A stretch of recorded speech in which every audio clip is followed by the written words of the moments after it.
ITER, the way in Latin, is one of the largest and the most complex experiments of the present-day science. Considering the ever-growing energy demands of the human race, this device aims at demonstrating nuclear fusion as an economically viable, safe, limitless, and environment-friendly source of energy. In simple terms, it simulates the reactions in the sun in a magnetically confined bottle called tokamak on Earth. ITER formally came into existence in November 2006 with the signing of the ITER Treaty in France. The ceremony, hosted by the then French President Jacques Chirac and the President of European Commission, Durão Barroso, was attended by members from the participating nations, with the Indian delegation led by Dr. Anil Kakotkar, the then chairman of the Department of Atomic Energy. India had formally joined ITER in 2005 when an international panel of observers visited the Institute for Plasma Research located in Gandhinagar, Gujarat, and found the facilities and developments to be at par with any other laboratory in the world. ITER is presently under construction at a nuclear site, Cadarache, which is about 100 kilometers from the famous port city of Marseille in France. Now, if one looks inside an ITER machine, which includes the main machine, the tokamak, and the auxiliary systems, one observes that it is an assembly of millions of components, or in other words, a naval construction but with a watch-like precision. The components spread over 5 floors of the ITER building, which has a height of 60 meters. In other words, in simpler words, it is about 13 meters shorter than the height of the historical monument in Delhi, the Qutub Minar. India's commitments to ITER include supply of a variety of components covering almost all the major branches of science and engineering. The supply to ITER with components meeting the norms of safety and quality, considering the survival experimental time of more than 15 years in a hostile nuclear environment and within the time commitments, is also coupled with the mandate of achieving the same through developing the Indian industry towards self-reliance and interacting with the vast knowledge bank of hundreds of scientists and engineers working at various universities, institutes of excellence, as well as other scientific institutions in India. One of the most important component, which is the heaviest and demands precision machining, is the world's largest thermos called the Cryostat in tokamak parlance. The component, which is about 29 meters high and wide, uses around 3,800 tons of stainless steel, the weight of 20 Boeing 747s put together. It is vacuum tight and evacuated to levels of density which is 1 million times less than the density of air. The function of this gigantic thermos is to provide an ultra-cool vacuum environment for the ITER machine, the tokamak, and the superconducting magnets. In line with the mandate of developing components within Indian industry to help them to develop in the field of fusion-related technologies and make ourselves self-reliant for the future, the contract for making this gigantic piece of equipment was awarded to Messrs. Larsen & Toubro, Mumbai in 2012 after extensive discussions and deliberations. This started the almost decade-long journey of fabrication with extensive discussions between the engineers and scientists from ITER-India and the people with the hands-on experience from L&T. It was realized that not only has this component to be fabricated to the desired tolerances and quality, but also needs to be shipped from India to ITER site in France. This led to breaking the cryostat in a puzzle split into separate pieces called segments. The cryostat was majorly broken into 4 sections: the base sections, the lower cylinder, the upper cylinder, and the top lid.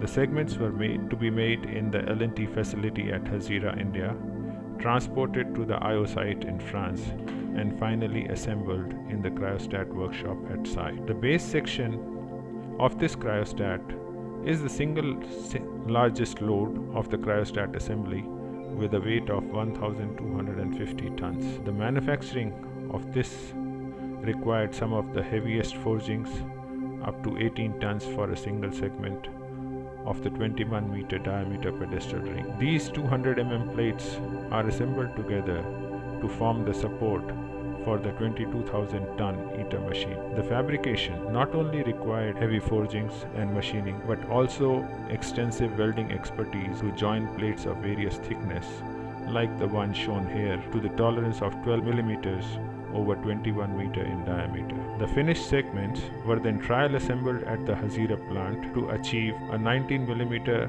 Tier 1 structure of the base section. This was followed by the trial assembly of the Tier 2 assembly of the pedestal ring. Once confident that the fabricated pieces were of the desired quality and standards, the shipment of the segments happened in 2015, with the load of segments transported via sea from the Hazira port in Surat in India to 4Jun20 in Marseille, France. From the port started the 3-day long journey to the ITER site. Special crane fixtures had to be designed and manufactured to enable unloading of the segments at the ITER Cryo workshop. The 110 meter by 45 meter Cryostat workshop is a special facility set up by ITER-India at the ITER site to enable assembly of segments into the larger pieces of the puzzle. Thus started the precision work of assembling these segments.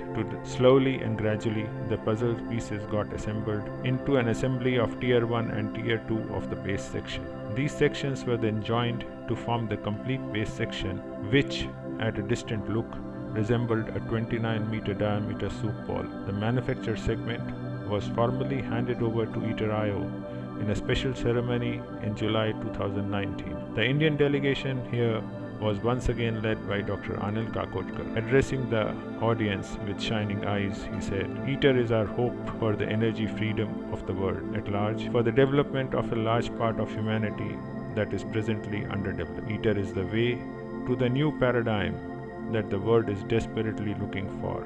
Once handed over, started the preparations to transport this soup bowl from its place of manufacture, the Cryostat workshop, to the seismic pit in the tokamak hall through the assembly hall. The journey from the Cryostat to the assembly hall was on a self-propelled modular transport trolley having 100 wheels, which are all synchronized to provide a jerk-free transport. Meanwhile, the segments of the lower and upper cylinders also got fabricated in the L&T Hazira plant, transported in batches, and got assembled in the Cryostat workshop. The base section load was heavy and big. The movement required a careful, distortion-free handling and transport over the 110 meter long distance from the assembly hall to the tokamak pit.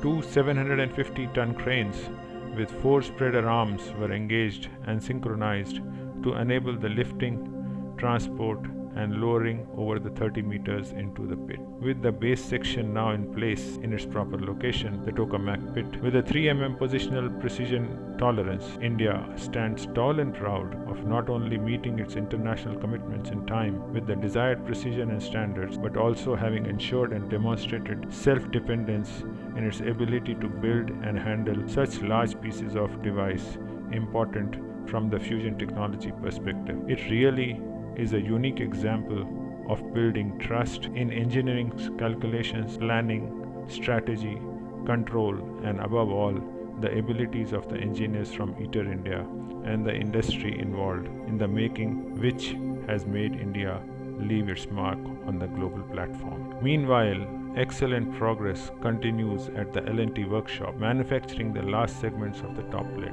with the last segment transport scheduled for August this year. India would have successfully demonstrated to the world its capabilities in the field of heavy and precision engineering, and most importantly, its reliance or self-reliance in this area.